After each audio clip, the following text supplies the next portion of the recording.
क्या आपने कभी किसी उपवन को संजोते हुए माली को देखा है? कभी किसी एक वृक्ष पर दीमक लग जाते हैं। माली उस एक वृक्ष का नहीं, समस्त उपवन का उपचार करवाता है। अब आप कहेंगे ये कैसी मूर्खता है, दीमक एक वृक्ष पर लगे हैं, समस्त उपवन का उपचार किस लिए करवाना? अरे परिश्रम बचा सकते थे। किंतु माली अच्छे से जानता है दीमक भले ही एक वृक्ष पर लगे हो, नाश पूरे उपवन का कर सकते हैं। अब माली की ये सोच, ये सीख कहीं और भी लागू होती है।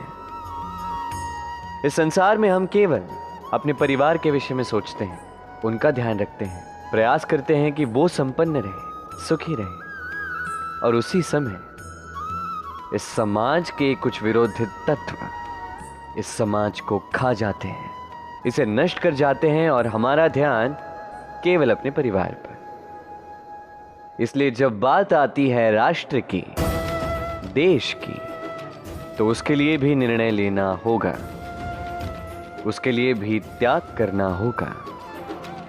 और स्मरण रखिए, जो भी समस्या है उसका निवारण पूर्ण रूप से करना अनिवार्य है।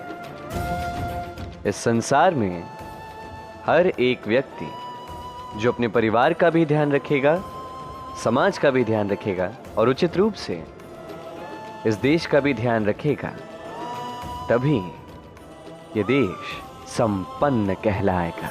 कहा जाता है जीवन में प्रेम करना ही सुख का मूल है। सत्य भी। अब प्रश्न ये उठता है कि प्रेम किससे किया जाए? यदि आपको कुछ क्षणों के लिए सुख चाहिए तो प्रेम कीजिए अपनी रुचियों से। यदि आपको कुछ दिनों के लिए सुख चाहिए, प्रेम कीजिए अपने मित्रों से।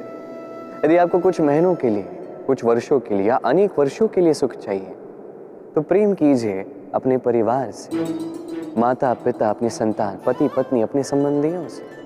किंतु यदि आपको सदा सदा के लिए सुखी रहना है, तो प्रेम करना होगा केवल अपने कर्मों से। क्योंकि संबंध चाहे जैसा भी हो, कभी ना कभी टूटता ही है। ये संसार कुछ ऐसा ही है कि जिसका साथ मिलता है उसका साथ छूटता भी। केवल कर्म ही एकमात्र ऐसा है जो कभी आपका साथ नहीं छोड़ेगा। मृत्यु के पश्चात भी यही कर्म आपको जीवित रखते हैं। इसलिए सदैव स्मरण रखिए, ये कर्म धर्म समझ कर निभाइए। जीवन के अंतिम क्षण तक कर्म से प्रेम कीजिए, जीवन के अंतिम क्षण तक सुखी रहे। और मैं तो सदैव कहता हूं, तू बस कर्म करते जा, फल की चिंता ना कर। क्या आपने कभी जल को अपनी मुट्ठी में बंद रखने का प्रयास किया है? चलो आज करते।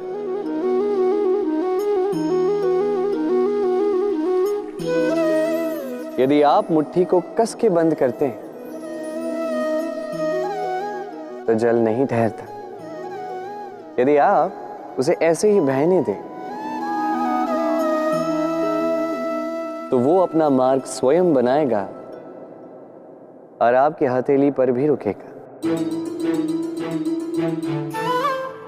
जीवन भी कुछ इसी प्रकार होता है, जल की भांति अपना मार्ग स्वयं बना लेता है ये जीवन।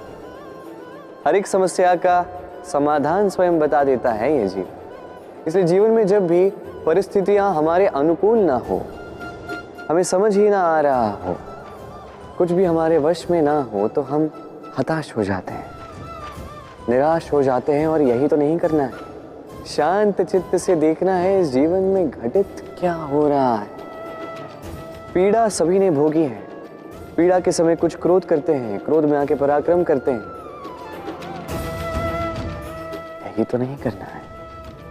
शांत चित्त से बस वो समझना है जो ये जीवन हमें सिखाना चाहता है। जीवन सब सिखाएगा, बस स्मरण रखिएगा। कब प्रयास करना है और कब प्रतीक्षा करनी है, ये आपको समझना होगा। कई सारे लोगों के मन में एक प्रश्न उठता है मुझे और राधा को लेकर। कहते हैं ना मैं और राधा साथ में रहते हैं, ना हमारा विवाह हुआ है, मैं यहाँ द्वारका में, राधा वहां बरसाना में, तब भी इतना प्रेम कैसे? ये संबंध है कैसा? मैं उनसे सरल सी बात कहता। आप कभी अपने दर्पण में देखिए, अपनी दोनों आंखों को देखकर उनसे पूछिए कि ये दोनों आंखें एक साथ क्यों बंद होती हैं, एक साथ क्यों खुलती हैं, एक साथ क्यों सोती हैं, एक साथ क्यों रोती हैं? आजीवन किसी व्यक्ति से संपर्क बनाए रखा जा सकता है बिना उनसे मिले। कुछ ऐसा ही प्रेम है मेरा और राधे का भी, और कुछ ऐसा ही तो होता है प्रेम दो नैनों की भांति, जो कभी मिलेंगे नहीं पर सदा सदा के लिए साथ जुड़े रहते हैं। यही भाव निस्वार्थता है, और यही निस्वार्थ प्रेम आपको आनंद की ओर ले जाएगा। जीवन में सदैव निस्वार्थ प्रेम कीजिए, आनंद ही आनंद मिलेगा। पक्षी राज कहलाता है बाज। बाज की जीवन आयु लगभग 70 वर्ष। अब 40 वर्ष में आते आते उसके पंजे लंबे और लचीले हो जाने लगते हैं, चोंच टेढ़ी हो जाती है, पंख भारी हो जाते हैं, अर्थात वो भव्य उड़ान नहीं, वो शक्ति नहीं। अब बाज क्या करे? बाज सबसे कठिन चयन करता है, चयन स्वयं की पुनर्स्थापना का।